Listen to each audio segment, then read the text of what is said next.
Selamat pagi, siang, dan malam, untuk teman-teman, perilaku keorganisasian. Kami dari kelompok 6 akan mempresentasikan terkait, topik dari organizational culture atau budaya organisasi. Next. Eee, Tim atau anggota dari kelompok kami ada Afrildo Rizky, Mazidatul Ilma, Muhammad Rian Taufik, Revita Mayowa, dan Fania Utami. Untuk konten-kontennya ini atau topik-topik yang kami akan bahas ada 5 pembahasan. Yang pertama ada what is organizational culture, what do cultures do, creating and sustaining culture, how employees learn culture, dan influencing an organizational culture. Next.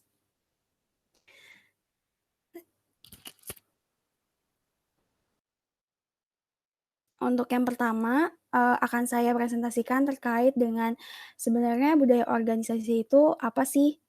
Next. Budaya budaya organisasi.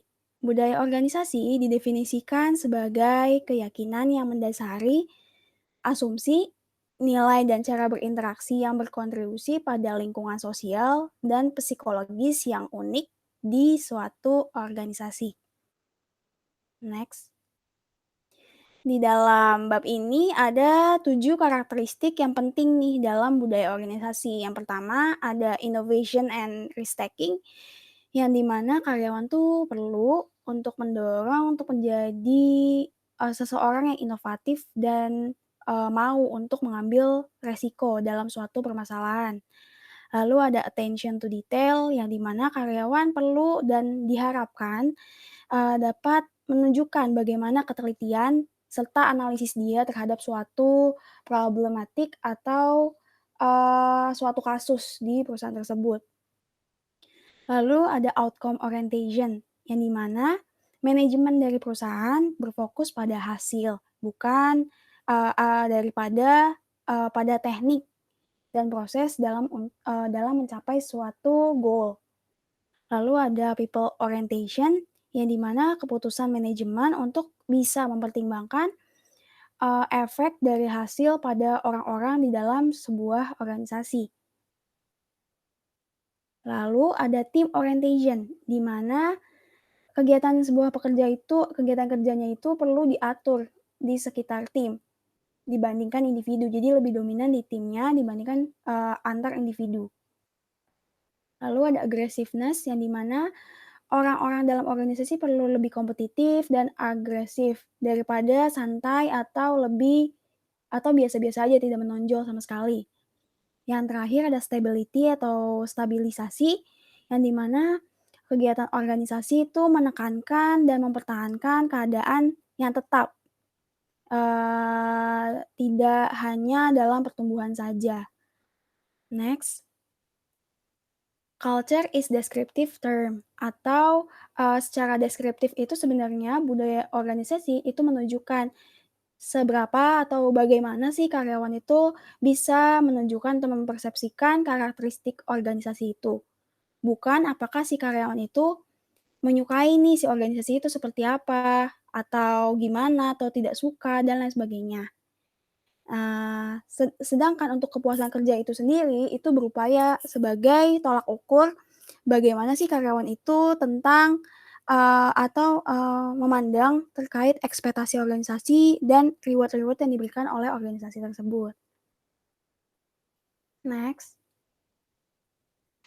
Mmm, di dalam, di dalam subtopik ini, kita membahas terkait dengan strong cultures dan weak cultures. Nah, di sini untuk strong culture itu kita bisa melihat bahwa, gampangnya adalah kita melihat kalau misalkan si perusahaan tersebut memiliki budaya yang sangatlah kuat, itu pasti untuk employee turnover-nya itu atau keluarnya seorang pekerja itu sangat kecil gitu, keluar yang secara, serta-merta dari si karyawannya. Dan biasanya untuk strong culture itu dia mendemonstrasikan bahwa mereka itu mempunyai, apa, rasa terikat yang tinggi, keinginan yang ingin, berorganisasi dengan organisasi tersebut itu secara tinggi, dan tidak ada keinginan untuk keluar atau mungkin resign gitu. Mmm, dan loyalitas terhadap perusahaan itu sangatlah tinggi. Sedangkan untuk work cultures ini biasanya tuh, antar pekerjaannya itu memiliki pendapat yang sangat berbedanya tuh berbeda banget. Terus habis itu yang tadi kayak, employee turnover-nya tinggi, jadi mereka tuh akan ya keluar secara bebas juga, gampang resign dan lain sebagainya. Next. Lalu ada culture versus formalization, di mana budaya organisasi yang kuat meningkatkan konsistensi perilaku. Dalam pengertian ini, kita harus menyadari bahwa budaya yang kuat dapat bertindak sebagai pengganti formalisasi. Next. Selanjutnya akan dipresentasikan oleh Ilma. Baik, untuk selanjutnya kita akan membahas tentang terkait what do cultures do. Next-nya, Mas. Next-nya itu terkait dengan fungsi budaya organisasi. Jadi fungsi budaya organisasi ini adalah sebagai tapal batas tingkah laku individu yang ada di dalamnya. Terdapat 4 fungsi. Yang pertama itu adalah budaya menciptakan pembedaan yang jelas antara satu organisasi dengan organisasi yang lain. Lalu yang kedua itu adalah budaya membawa suatu rasa identitas bagi anggota-anggota organisasinya. Lalu yang ketiga, budaya mempermudah timbulnya komitmen pada sesuatu yang lebih luas daripada kepentingan diri individual seseorang. Dan yang keempat itu adalah budaya merupakan perekat sosial yang mampu untuk membantu mempersatukan organisasi dengan memberikan standar-standar yang tepat untuk dilakukan oleh karyawan atau anggota organisasi. Next. Next-nya terkait dengan organizational climate atau iklim organisasi, di mana iklim organisasi ini adalah keadaan, kondisi, dan juga karakteristik lingkungan tempat bekerja yang menjadi ciri khas sebuah organisasi. Terbentuk dari sikap, perilaku, dan juga kepribadian dari seluruh anggota organisasi. Iklim organisasi ini dipengaruhi oleh lingkungan eksternal dan juga dipengaruhi oleh lingkungan internal dan eksternal. Untuk lingkungan internal ini terdiri dari desain pekerjaan, aplikasi teknologi, culture organisasi, praktek-praktek manajerial, dan juga karakteristik organisasi. Untuk lingkungan eksternal itu meliputi lingkungan sosial, ekonomi, di mana organisasi itu berada. Lalu juga panduan lingkungan internal dan eksternal ini mempengaruhi aktivitas dari norma, sikap, dan juga pelaksanaan peran yang pada akhirnya mempengaruhi produktivitas, kepuasan, dan juga pertumbuhan organisasi. Nah, terdapat 9 aspek yang membentuk dimensi dari iklim organisasi, yaitu yang pertama struktur, di mana karyawan ini mempersepsikan dirinya mengetahui aturan, peraturan, dan juga prosedur yang ada serta birokrasi tertentu dalam organisasi. Yang kedua, itu adalah aspek tanggung jawab, di mana karyawan ini mempersepsikan dirinya menjadi seseorang pimpinan di dalam organisasi tersebut dalam melakukan pekerjaannya sendiri, jadi tanpa perlu meninjau ulang keputusan yang diambilnya. Yang ketiga itu adalah aspek penghargaan, di mana karyawan ini mempersepsikan sebuah penghargaan yang diterima adalah hasil dari pekerjaan yang dilakukan dengan baik. Yang keempat itu adalah kehangatan, di mana karyawan ini melihat keseluruhan persahabatan yang terbentuk dari interaksi kelompok sosial, baik itu yang secara informal di dalam organisasinya. Lalu yang kelima itu adalah aspek dukungan, di mana karyawan ini melihat pemberian bantuan yang dilakukan itu berdasarkan pada hubungan timbal balik antara atasan dengan bawahan. Yang keenam itu adalah aspek standar, di mana karyawan melihat standar kinerja yang dinyatakan secara implisit dan eksplisit dalam organisasi. Yang ketujuh itu adalah aspek konflik, di mana karyawan ini melihat sebuah konflik yang terjadi karena adanya perbedaan pendapat dari masing-masing anggota di dalam organisasi. Yang kedelapan itu adalah aspek risiko. Aspek risiko ini karyawan melihat risiko kerja itu dapat terjadi di dalam organisasi, Salah satu penyebabnya itu terlihat pada jenis pekerjaannya. Jadi jenis pekerjaan tersebut mempengaruhi besar kecilnya risiko yang didapat dalam suatu organisasi. Yang kesembilan itu adalah aspek identitas, di mana karyawan melihat dirinya merasa memiliki perusahaan serta menjadi anggota dalam sebuah tim kerja. Next. Untuk next-nya, ini kita membahas terkait ethical work climate atau yang disebut juga dengan iklim kerja etis. Ini didefinisikan sebagai persepsi umum dari tipe perilaku dan prosedur organisasi serta bagaimana situasi etis dapat ditangani dalam sebuah perusahaan. Dalam melakukan pekerjaan, iklim kerja etis ini memiliki peran yang penting, yaitu ketika karyawan diperlakukan dengan adil dan baik, maka karyawan ini akan berusaha untuk mengesampingkan tujuan pribadinya demi tujuan perusahaan. Next. Untuk pembahasan selanjutnya ini terkait dengan budaya dan sustainability dan juga budaya dan inovasi.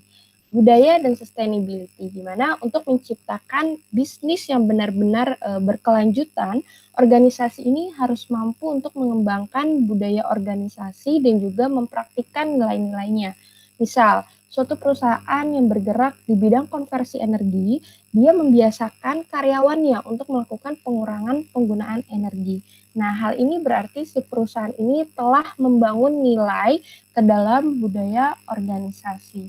Lalu terkait dengan budaya dan inovasi, ini budaya organisasi ini mampu meningkatkan kemampuan perusahaan dalam berkreasi dan menghasilkan produk baru. Contohnya dari budaya organisasi yang mampu meningkatkan inovasi ini adalah budaya organisasi dengan tipe adokrasi, yaitu perusahaan atau organisasi yang mengedepankan fleksibilitas serta berfokus pada hubungan kerjasama dengan pihak eksternal perusahaan atau organisasi. Sehingga perusahaan atau organisasi ini dia bisa mampu menghasilkan inovasi karena dia mampu melihat apa yang ada dari pihak eksternal, seperti itu. Next. Next-nya ini terkait dengan budaya sebagai aset dan juga budaya sebagai liability. Budaya sebagai aset, di mana dia contohnya budaya organisasi ini kan sebagai dia dapat membawa lingkungan etis yang positif serta mendorong inovasi. Nah, jadi budaya organisasi ini dapat menjadi sebuah aset untuk menyediakan lingkungan dengan etika yang positif.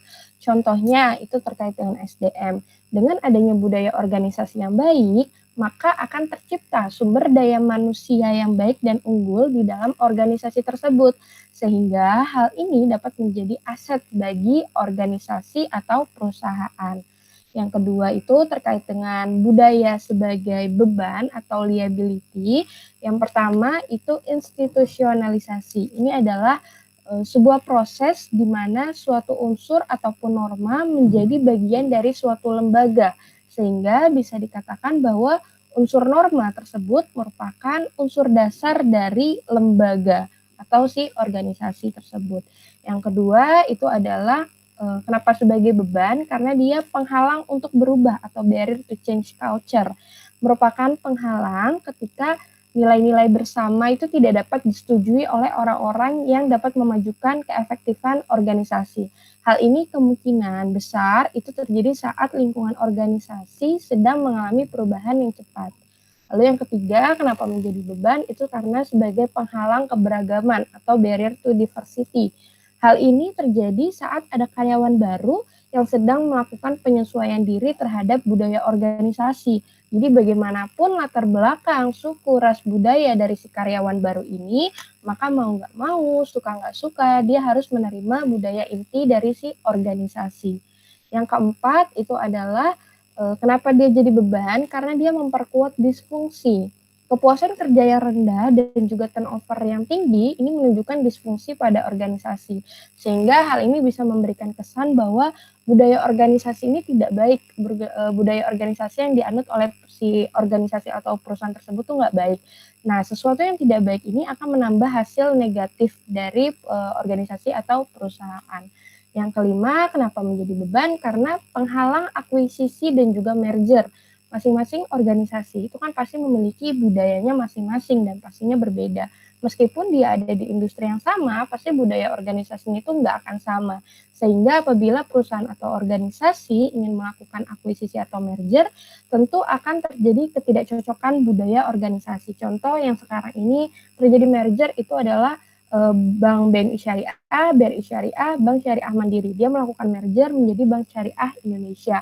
Tetapi meskipun ketiga bank ini ada di industri yang sama, sama-sama bergerak di bidang perbankan syariah, tapi ketiganya ini pasti dia memiliki budaya organisasi yang berbeda. Nah, saat merger inilah mereka harus menyatukan budaya organisasi yang berbeda untuk dijadikan satu budaya organisasi yang baru, seperti itu. Untuk selanjutnya akan dijelaskan oleh rekan saya. Terima kasih. Ya, kemudian selanjutnya saya akan menjelaskan tentang creating and sustaining culture. Yang pertama ada how culture begin. Jadi kebiasaan, tradisi, dan cara organisasi dalam melakukan sesuatu itu sebagian besar disebabkan oleh apa yang dilakukan oleh organisasi tersebut, dan seberapa besar organisasi tersebut berhasil melakukannya. Dan untuk sumber utama dari organisasi itu adalah dari foundernya sendiri. Jadi founder memiliki visi tentang organisasi yang seharusnya. Kemudian ukuran awal perusahaan yang masih kecil itu membuat founder tersebut dengan mudah untuk memaksakan visi itu pada semua anggotanya. Kemudian untuk penciptaan dari budaya sendiri ada melalui 3 cara. Yang pertama, pendiri hanya mempekerjakan dan mempertahankan karyawan yang berpikir dan merasakan hal yang sama dengan mereka. Dan yang kedua ada organisasi tersebut mengindoktrinasi dan mensosialisasikan karyawan dengan cara berpikir dan cara merasakan apa yang sama dengan mereka. Kemudian yang ketiga ada perilaku dari founder itu sendiri yang mendorong karyawan untuk mengidentifikasi dan kemudian menginternalisasikan dari keyakinan mereka, nilai, dan asumsi mereka. Kemudian ada keeping a culture alive. Untuk di sini ada 3.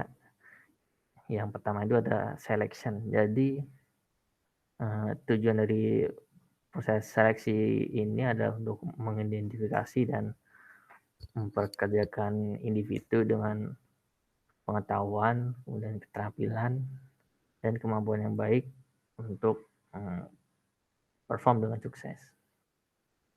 Proses seleksi ini juga memberikan informasi kepada pelamar atau pencari kerja. Jadi mereka yang merasakan konflik antara nilai-nilai mereka dan nilai-nilai organisasi dapat mengundurkan diri.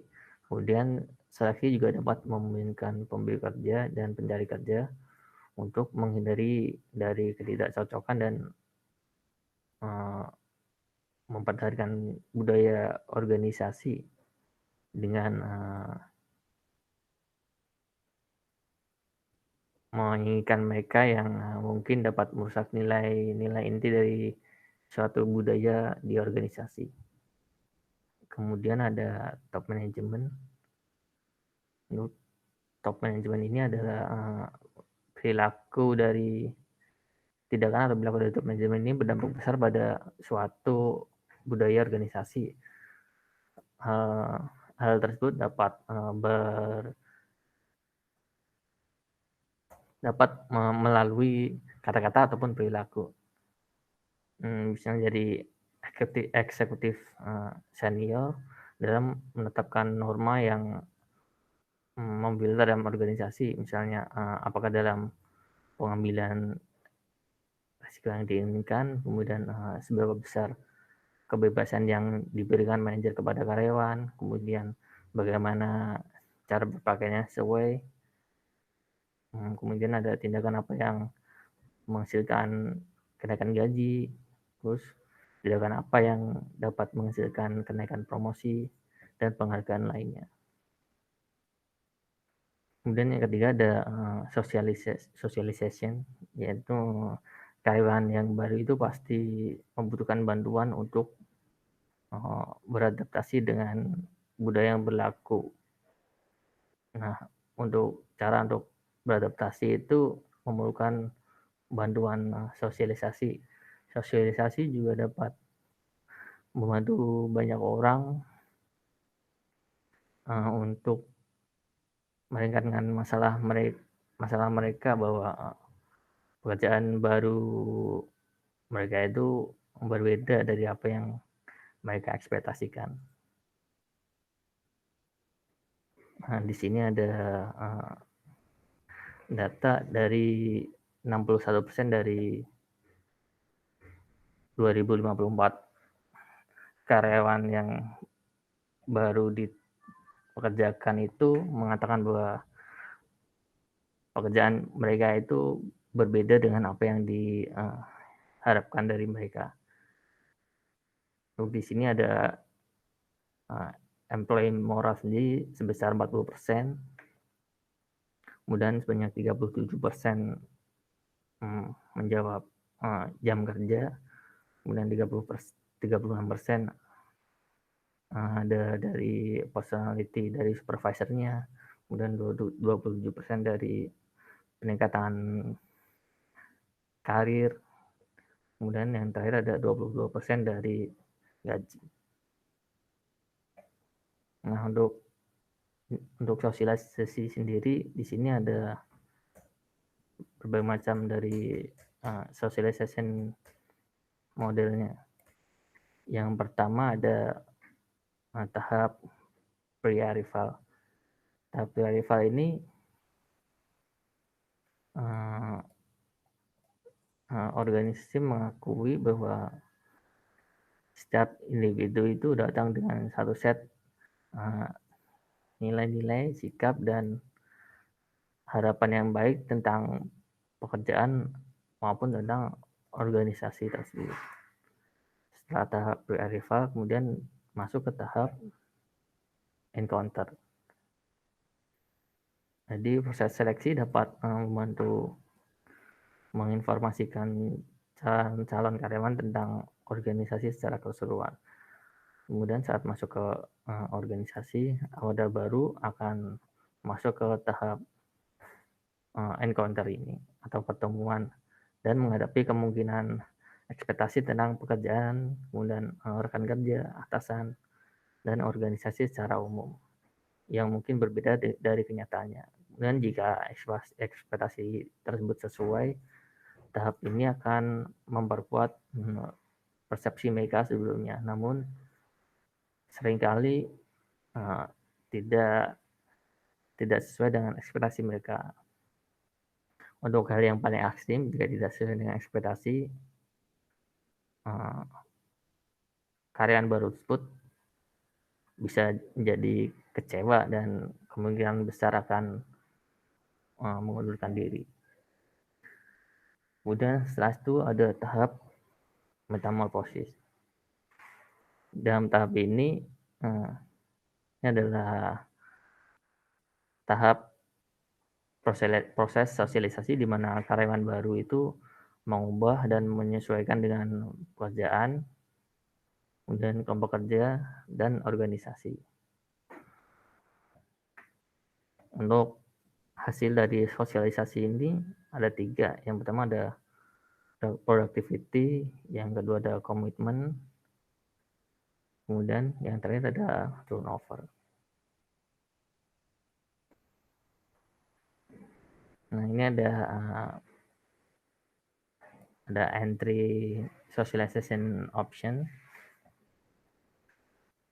Yang pertama ada formal versus informal. Jadi semakin karyawan baru itu dipisahkan dari lingkungan kerja yang sedang berlangsung dan dibedakan dalam beberapa cara untuk lebih mempertegas peran mereka, dan mereka akan bersosialisasi dengan cara formal.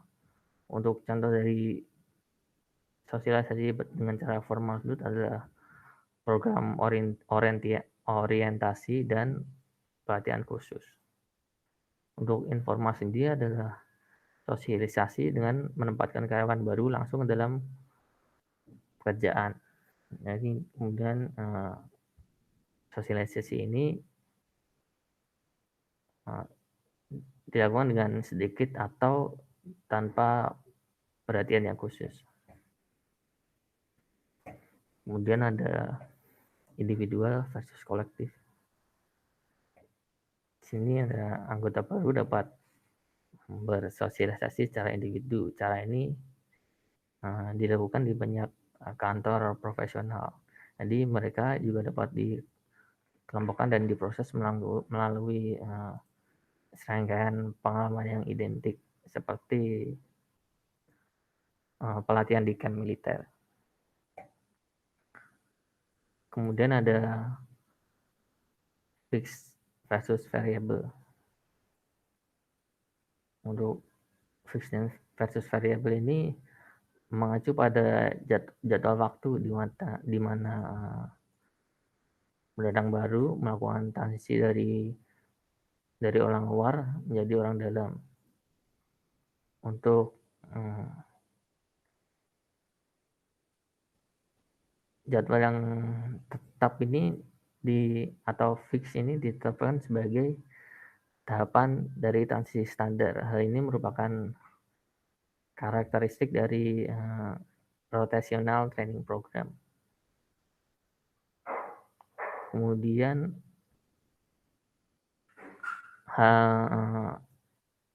jadwal waktu yang tetap ini juga termasuk pada masa probation seperti 8 sampai 10 tahun untuk mendapatkan status associate yang digunakan oleh firma akuntansi dan hukum sebelum memutuskan seorang calon tersebut dapat dijadikan mitra atau tidak. Kemudian untuk jadwal yang variabel sendiri itu menggambarkan sistem promosi yang khas di mana seorang tidak maju ke tahap berikutnya itu ketika ia sudah siap. Kemudian ada serial versus random. Untuk sosialisasi serial ini ditandai dengan penggunaan role model yang melatih dan mendorong karyawan baru.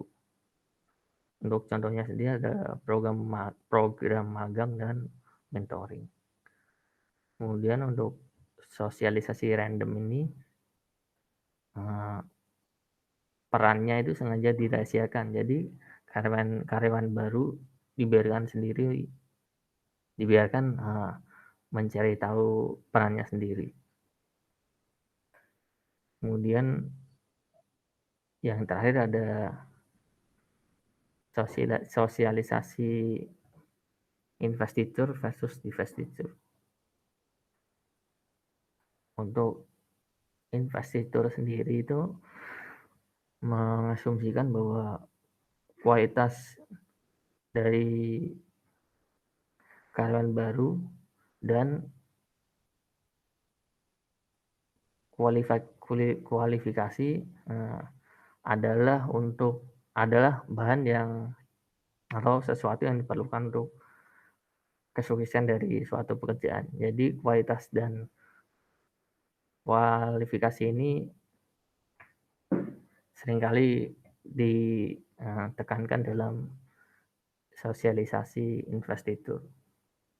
Kemudian ada sosialisasi investitur, yaitu organisasi berusaha untuk menghilangkan karakteristik tertentu dari pendatang baru. Jadi biasanya persaudaraan dan perkumpulan itu termasuk dalam sosialisasi divestitur.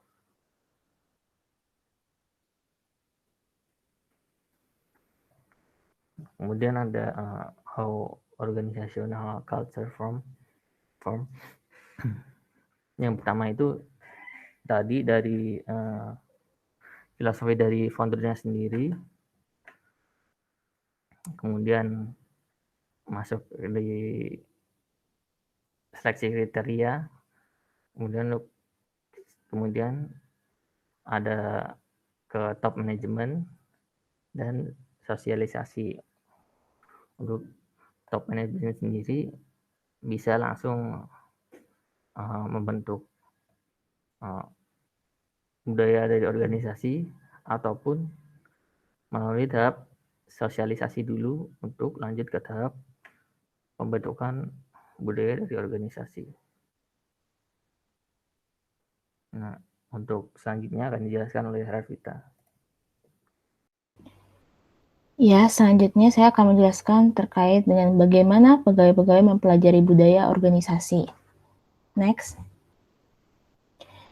Jadi kalau di buku itu ada 4 sumber-sumber bagaimana pegawai mempelajari budaya di tempat mereka bekerja.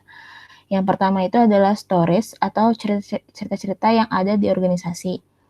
Cerita ini bisa berasal dari sejarah organisasi atau perusahaan di masa lalu hingga praktik-praktik di masa kini. Biasanya cerita ini mencakup narasi tentang pendiri organisasi, pelanggaran aturan, kegagalan mencapai target, hingga cerita-cerita seperti pengurangan tenaga kerja. Stories ini juga bisa berasal dari pegawai-pegawai itu sendiri, seperti pegawai-pegawai senior, seperti pengalaman ketika bekerja di organisasi tersebut. Mungkin kita tahu ya bahwa seperti kita kalau masuk ke suatu perusahaan baru, pasti kita harus mempelajari cerita-cerita yang ada di perusahaan tersebut. Yang kedua adalah ritual. Ritual adalah rangkaian aktivitas yang berulang-ulang yang mengekspresikan dan memperkuat nilai-nilai organisasi.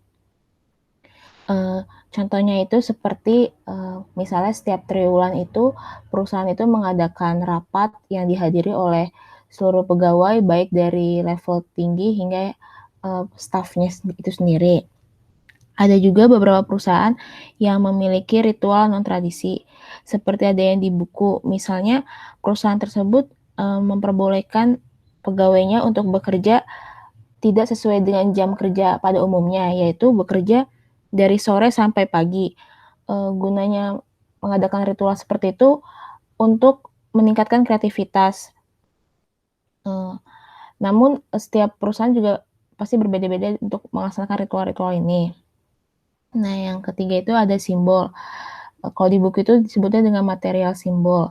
Contohnya itu adalah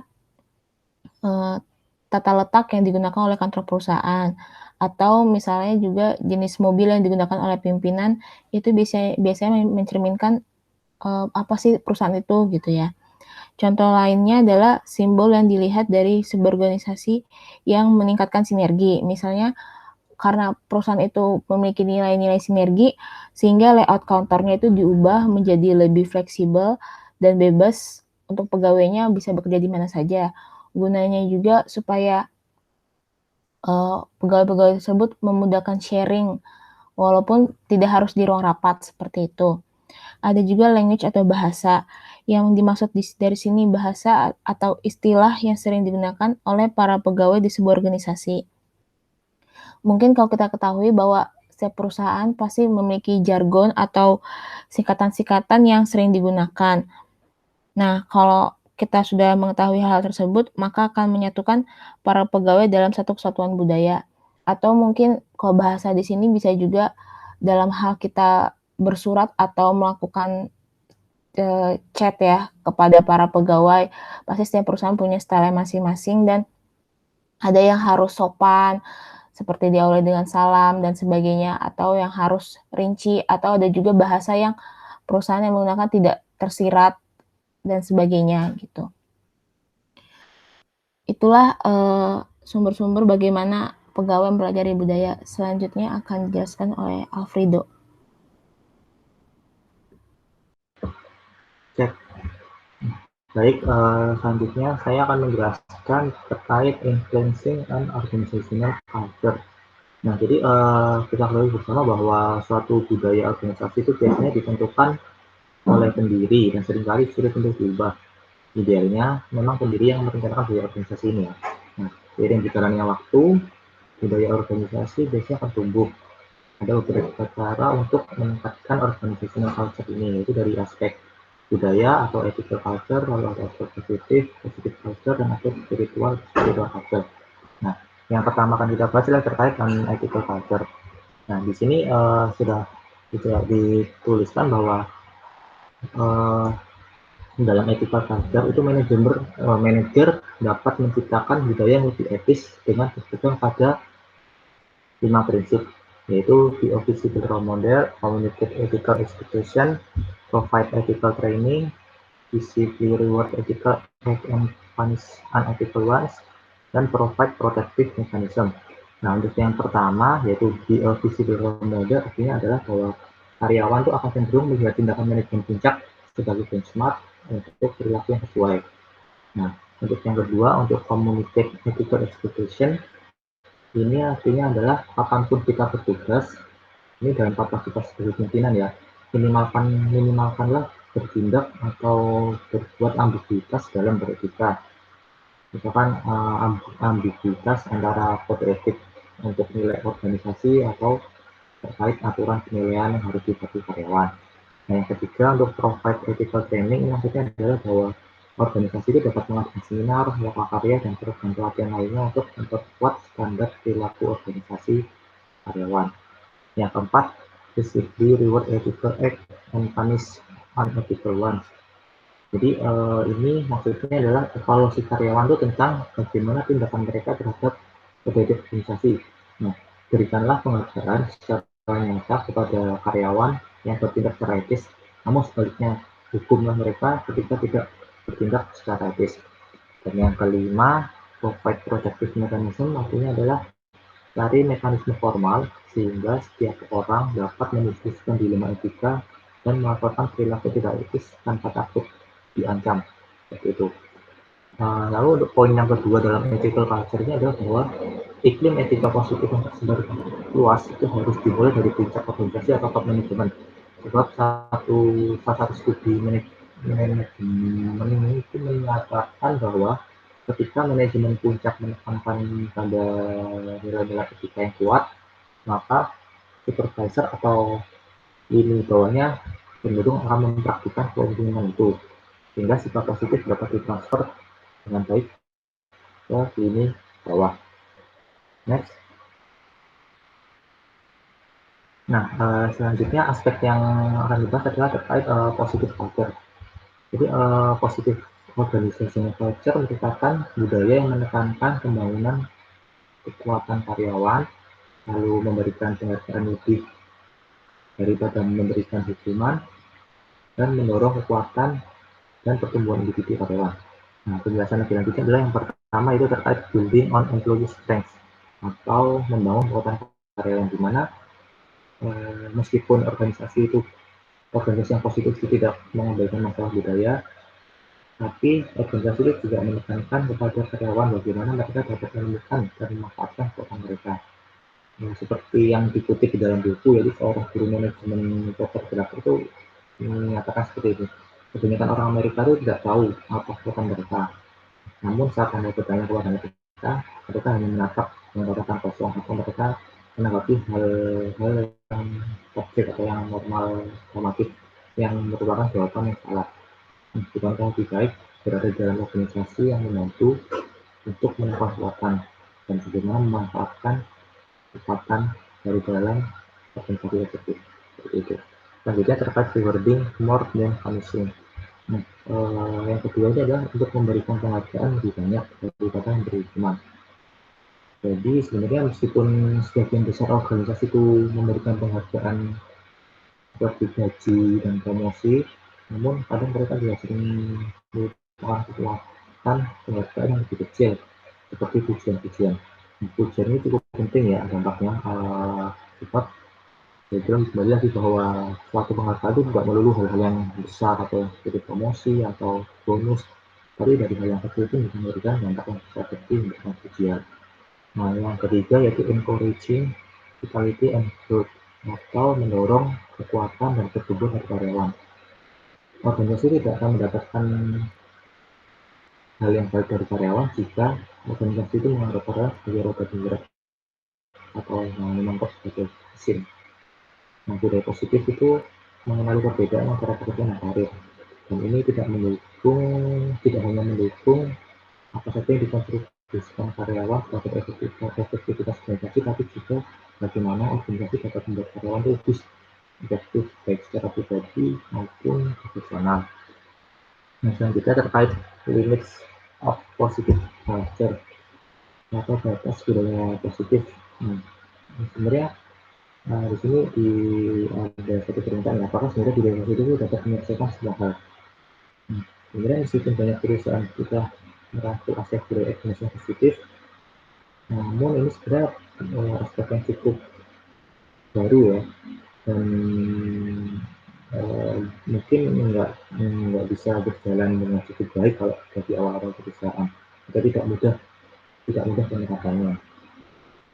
Oleh karena itu pasti yang namanya budaya ini organisasi yang berbeda itu memiliki batasan-batasan tertentu dan harus memperhatikan juga kondisi dari organisasi sendiri, apakah karyawannya terjadi banyak budaya atau juga melihat kembali lagi juga apakah organisasi itu memiliki culture yang dinamis atau yang berbeda-beda seperti itu. Jadi budaya itu tetap memiliki batasan dalam suatu organisasi. Next. Selanjutnya terkait spiritual culture, workplace spiritually. Jadi spiritualitas dalam kerja itu bukanlah tentang praktik keagamaan ya, atau bukan juga tentang tujuan atau teologi. Nah, spiritualitas tempat kerja itu lebih kepada mengakui bahwa orang itu memiliki kehidupan yang harus dipelihara dalam konteks komunitas. Nah, organisasi yang mendukung budaya spiritual itu menyadari bahwa orang-orang itu berusaha menemukan makna dan tujuan dalam pekerjaan mereka dan keinginan untuk berhubung dengan manusia sebagai bagian dari komunitas. Nah, karakteristik dari organisasi spiritual itu ada 4. Yang pertama itu adalah benevolence atau kebaikan hati, di mana organisasi itu harus menghargai kebaikan terhadap orang lain dan kebahagiaan karyawan dan memangku kepentingan organisasi lainnya. Yang kedua adalah ada strong sense of purpose atau memiliki tujuan yang kuat, di mana organisasi spiritual itu membangun budaya berdasarkan tujuan yang kuat. Yang ketiga adalah trust and respect, yaitu organisasi spiritual itu dicirikan dengan adanya rasa saling percaya, kejujuran, dan keterbukaan antar karyawannya. Nah, 4. adanya open-mindedness atau keterbukaan, di mana organisasi spiritual itu menghargai pemikiran yang fleksibel dan kreativitas di antara karyawan. Selanjutnya ada poin yang juga harus dibahas dalam spiritual culture itu terkait achieving spirituality dan criticism of spirituality. Jadi achieving spirituality itu artinya adalah banyak organisasi yang tertarik pada spiritualitas tapi mengalami kesulitan dalam menerapkan prinsipnya. Nah, di sini di buku sih dijelaskan bahwa jenis praktik yang dapat memfasilitasi tempat kerja spiritual itu adalah salah satunya dengan cara mendukung adanya keseimbangan kerja, work-life balance sebagainya. Nah, di mana selain itu juga pemimpin itu dapat menunjukkan nilai, sikap, dan perilaku yang dapat memicu motivasi untuk lini bawahnya dan dapat mendorong karyawan untuk mempertimbangkan bagaimana pekerjaan mereka itu dapat memberikan tujuan ke depannya. Nah, selanjutnya ada criticism of spirituality. Ini adalah kritik terhadap spiritualitas, di mana sebenarnya kritik terhadap spiritualitas ini ada 3 masalah. Yang pertama adalah pertanyaan tentang landasan ilmiah tadi, jadi apa sebenarnya spiritualitas itu yang bekerja. Yang kedua, apakah organisasi spiritual itu sah, dan yang ketiga adalah apakah spiritualitas dan ekonomi atau komunikasi sejalan. Nah, kalau yang pertama, sebenarnya spiritualitas itu harus didefinisikan secara luas dalam berbagai sumber, sehingga praktik misalkan dari lokasi pekerjaan, lalu work-life balance, lalu sifat pimpinan yang positif itu juga dianggap sebagai spiritualitas dalam kerja. Yang kedua, itu berpendapat bahwa lembaga seperti perusahaan atau perusahaan bisnis tidak boleh memaksakan nilai-nilai spiritual pada karyawan. Namun tampaknya karyawan itu cenderung menerima jika tujuan dari spiritualitas tempat kerja itu adalah untuk membantu karyawan menemukan makna atau tujuan dalam kehidupan kerja. Yang ketiga, terkait hubungan antara spiritualitas kerja dengan keuntungan atau dengan ekonomi adalah spiritualitas dalam organisasi itu berperan positif ya dengan kreativitas, kepuasan karyawan dan keterlibatan kerja, sehingga hal ini juga dapat membantu meningkatkan atau mendorong keuntungan dari organisasi atau perusahaan. Next. Nah, sekarang kita membahas terkait global konteks dari organization culture ini ya. Jadi sebenarnya budaya organisasi itu begitu kuat sehingga seringkali melampaui batas negara. Tetapi tidak berarti organisasi itu harus atau mengabaikan budaya lokal. Nah, budaya organisasi ini seringkali dapat mencerminkan budaya-budaya di masing-masing tempat atau budaya nasional. Nah, seperti contohnya adalah perusahaan Air Asia, yaitu maskapai penerbangan yang berbasis di Asia atau di Malaysia, yang menekankan budaya keterbukaan dan persahabatan. Jadi memang setiap negara atau setiap wilayah itu memiliki budaya masing-masing dan itu tidak bisa dipisahkan ya dalam membangun suatu organisasi atau perusahaan. Next, lanjut. Nah, kesimpulan dari chapter ini adalah kalau secara ringkas saya jelaskan adalah bagaimana organizational culture itu berdampak pada kinerja dan kepuasan karyawan. Jadi di sini kan dijelaskan adalah bahwa karyawan itu akan membentuk persepsi subjektif keseluruhan dari organisasi berdasarkan faktor-faktor yang ada pada kotak sebelah kiri. Jadi di sebelah kiri kan ada faktor innovation and risk, lalu ada attention to detail, ada outcome orientation dan lain sebagainya. Di mana faktor-faktor ini atau persepsi ini selanjutnya akan mewakili suatu budaya atau kepribadian dari suatu organisasi dan selanjutnya dapat mempengaruhi kinerja dan kepuasan karyawan, di mana budaya yang makin kuat akan memiliki dampak kinerja dan kepuasan yang makin besar pula terhadap organisasi.